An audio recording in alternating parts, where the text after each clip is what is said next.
va difeso, ma ricordando che è nato nelle case di tolleranza trevigiane. Quando parlano di tiramisù, io faccio parte di una civiltà di un altro tempo.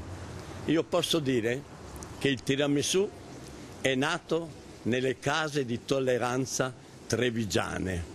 E io te lo posso dire anche per esperienza personale, perché le maîtresse ogni tanto ti davano una fettina così per tirarti su. È nato a Treviso e deve rimanere a Treviso. Qui succedono delle cose molto strane, ecco.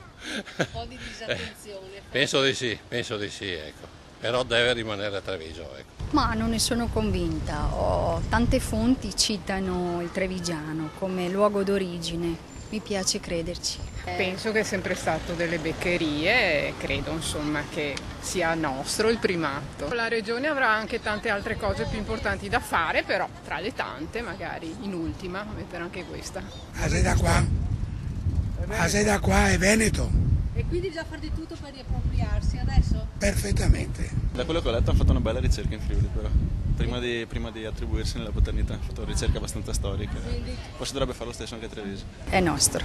Deve venire fuori la verità.